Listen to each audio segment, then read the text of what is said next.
Olá a todos, graça e paz, sejam muito bem-vindos ao nosso tempo semanal de reflexão na Palavra de Deus. Hoje é quinta-feira, dia 24 de junho, e eu convido você a, nesses próximos minutos, refletir comigo em um texto que está lá na carta aos Hebreus, capítulo 11, dos versículos 13 a 16, e diz assim a Palavra de Deus: Todos esses morreram mantendo a fé, sem ter recebido as promessas, mas tendo-as visto e acolhendo-as de longe, declararam ser estrangeiros e peregrinos na terra. Os que dizem tais coisas mostram que estão buscando uma pátria. E se estivessem se lembrando da pátria de onde saíram, teriam oportunidade de voltar. Mas agora almejam uma pátria melhor, isto é, a celestial. Por isso, também Deus não se envergonha deles, nem de ser chamado seu Deus, porque já lhes preparou uma cidade. Para nós cristãos, é muito desafiador viver a realidade em que nós vivemos, porque nós aprendemos na Palavra de Deus sobre os planos, os caminhos, a vontade de Deus para a nossa vida. Mas ao mesmo tempo nós somos cercados por uma realidade muito diferente dessa que nós encontramos na Palavra de Deus. A grande maioria das pessoas, infelizmente, vive com base em outros princípios, em outros conceitos totalmente diferentes dos planos e da vontade de Deus para nós.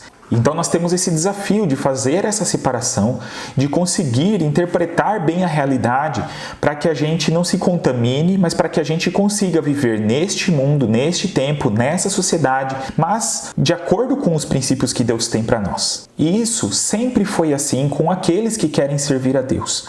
E aqui nós vemos o autor da carta aos Hebreus se referindo a um grupo de pessoas que, na verdade, são personagens do Antigo Testamento. O capítulo 11 dessa carta nós conhecemos como a Galeria dos Heróis da Fé, em que esse escritor fala sobre homens e mulheres importantes que viveram no período do Antigo Testamento, e ele está mostrando que todos eles, na verdade, já viviam pela fé. Ele cita muitos personagens, dentre eles ele fala sobre Noé, Abraão, Sara, Isaac, Jacó, José, Moisés, Raabe. Ele fala também de alguns juízes como Gideão, Sansão, Jefté, fala do rei Davi, fala de Samuel e fala também dos profetas. E ele fala que todas essas pessoas, dentre outras, tinham muita consciência da sua realidade e que eles então se consideravam estrangeiros e peregrinos na terra. É isso que o versículo 13 diz. Hoje, no mundo,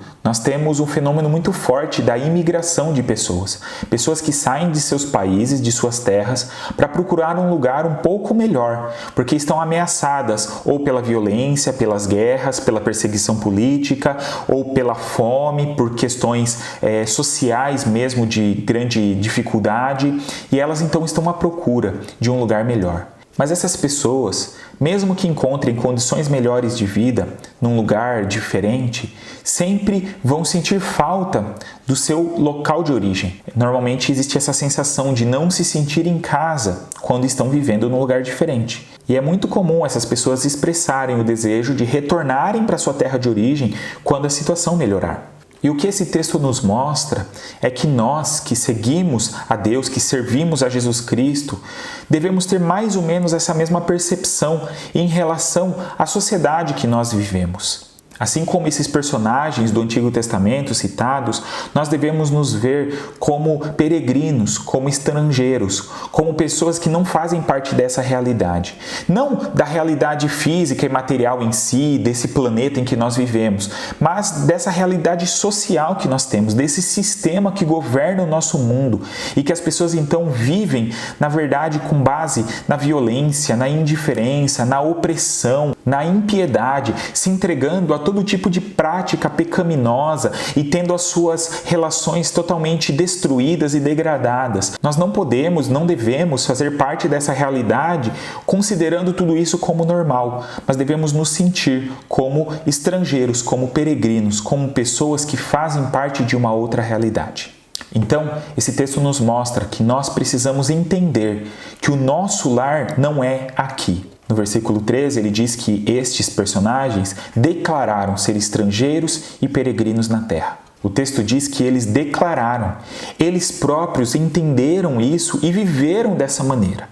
Eles poderiam ter feito diferente, eles poderiam ter buscado se adaptar, se adequar à realidade que eles estavam, mas eles não fizeram isso. Eles sabiam, eles tinham a clareza de que eles pertenciam a uma realidade muito superior àquelas que eles vivenciavam ao seu redor.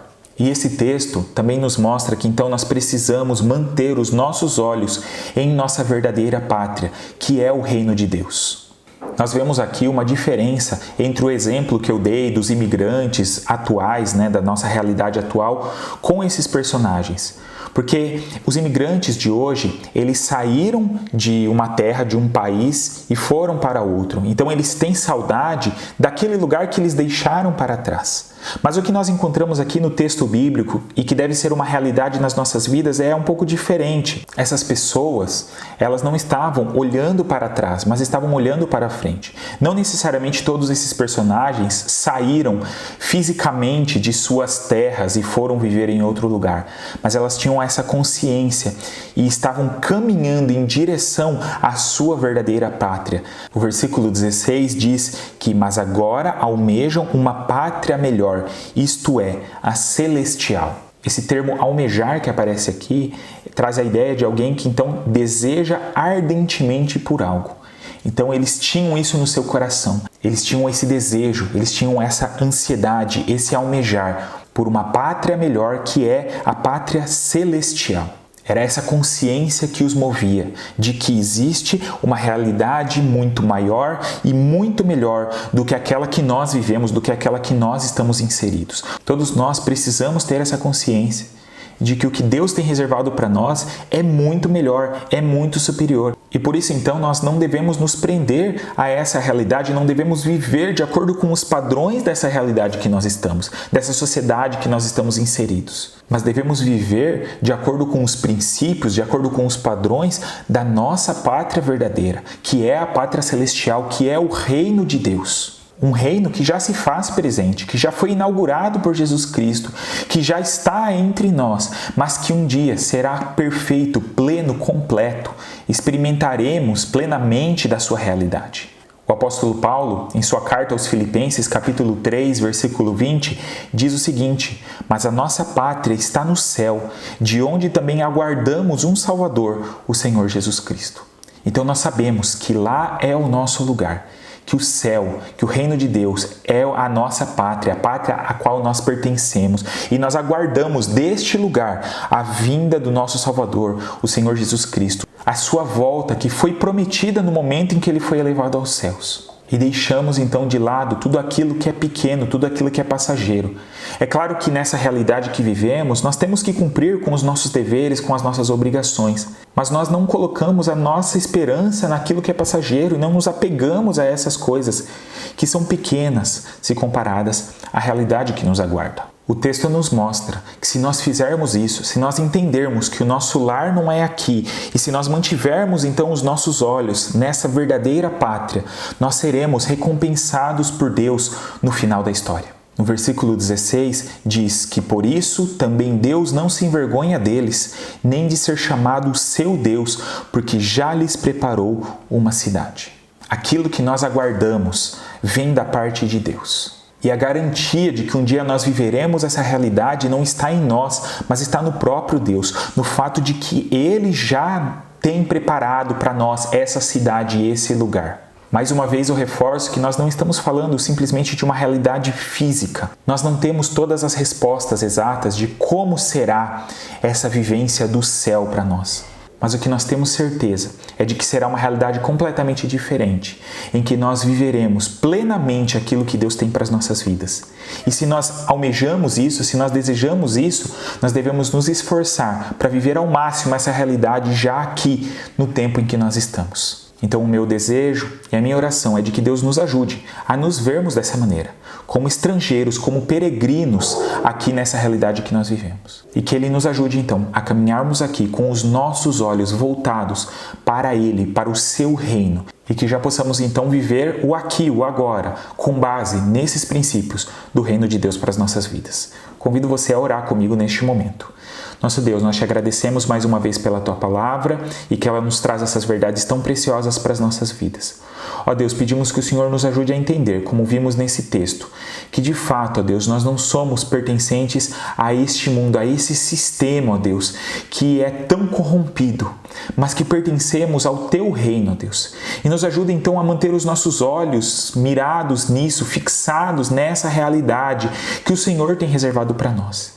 Que a nossa esperança esteja no fato de que um dia nós viveremos com o Senhor plenamente tudo isso que o Senhor tem para nós. E que tenhamos então o desejo de já experimentar em alguma medida isso nas nossas vidas nos dias de hoje. Nos capacita, ó Deus, nos fortalece para que as ofertas, as propostas, as tentações que vêm sobre nós neste tempo não nos derrubem, não nos afaste desse propósito, mas que possamos nos manter firmes no Senhor.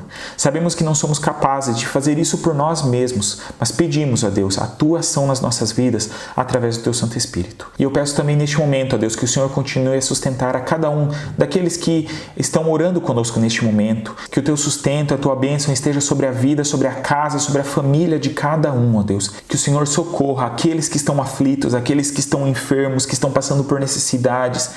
Que todos possam perceber, ó Deus, o Teu amor, o Teu cuidado, o Teu poder sobre suas vidas e sobre suas famílias. Tudo isso, ó Deus, nós te pedimos humildemente, sabendo que não somos merecedores, mas oramos no nome do nosso Senhor Jesus. Amém. Que Deus nos ajude a vivermos de uma maneira que agrade a Ele, mesmo em meio a tantos desafios que nós enfrentamos. Que Deus abençoe ricamente a você e a sua família. Um grande abraço e até o próximo vídeo.